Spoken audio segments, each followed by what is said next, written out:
AMOLED display, 12GB of RAM plus 256 memory sa halagang 18,999 pesos. Yan ang makukuha mo dito sa pinakabagong Vivo V29e 5G. At sa video ito ay ating tatalakayin kung ano nga ba ang meron dito sa kanyang design, specs, and features. At kung sulit ba ang pera mo para dito sa pinakabagong mid-range price na smartphone ni Vivo.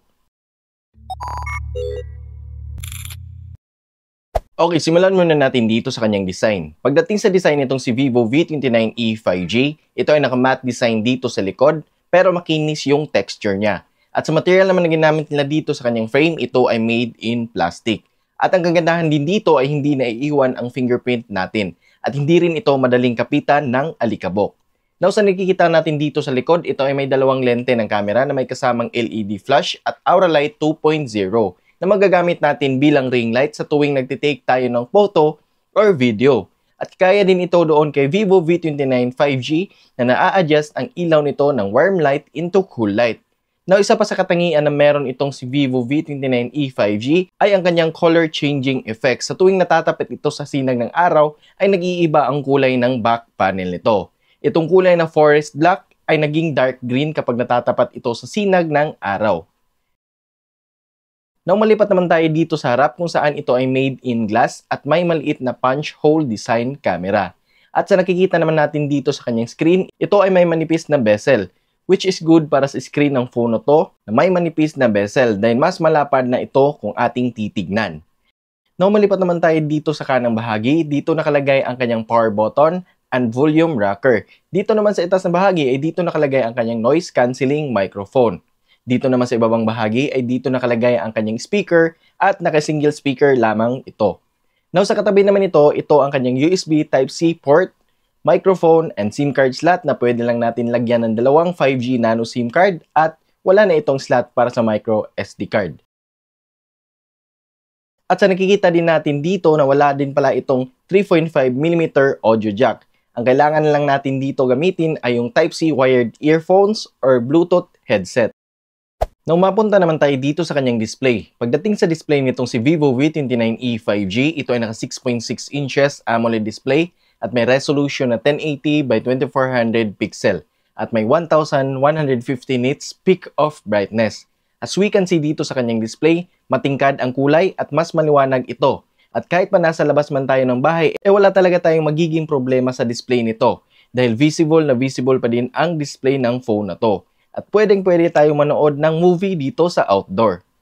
Anyway, idagdag ko lang din dito na pagdating sa browsing performance ng phone na to ay super smooth pa din ito dahil ito ay may 120Hz screen refresh rate at pwede din natin itong iset ng automatic nang sa ganon ay automatic ding ibinababa ang refresh rate nito down to 60Hz kung hindi natin ito ini-scroll.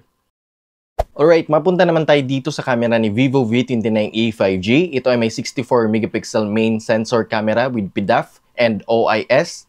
8MP naman para sa wide angle. At hindi lang yon, meron rin itong night mode, portrait mode, at micro movie. Now dito naman sa more ay dito natin makikita ang kanyang slow motion, time-lapse, pro mode, live photo, and dual recording video. Samantala dito naman sa harap, ito ay may 50MP selfie camera. Pagdating naman sa video resolution nito ay kaya mag-record nito ng 1080 at 60 frames per second dito sa likod na camera. Samantala 1080 at 30 frames per second lang ang kayang mai-record nito sa harap na camera. And take note, wala pala itong video stabilizer. Kung sa performance naman ng ating pag-uusapan dito kay Vivo V29e 5G, ito ay naka octa-core processor at may latest operating system na Android 13, FunTouch 13. At ito ay may chipset na 6nm Qualcomm Snapdragon 695. At masasabi ko naman na napaka-smooth din naman ito gamitin sa online game lalo na dito sa COD Mobile. Wala naman tayo nagiging problema pagdating sa larong ito. Playable naman siya at wala namang frame drop na na-experience ko dito. Anyway, idagdag ko lang din dito na nakakuha tayo ng 457,350 na Antutu score para sa phone na to. At alam naman natin na medyo mababa talaga ang score na to para dito sa kanyang presyo. And hopefully, sa mga susunod na update ng phone na to, madadagdagan ng konti yung makukuha natin na Antutu score. Now, last but not the least, para naman sa battery capacity ng smartphone na to, ito ay may 4,800 mAh lamang na battery capacity at may charging rate ng 40 watts fast charge. And that's it. That's all for today mga ka-Android Feel, and see you on my next video.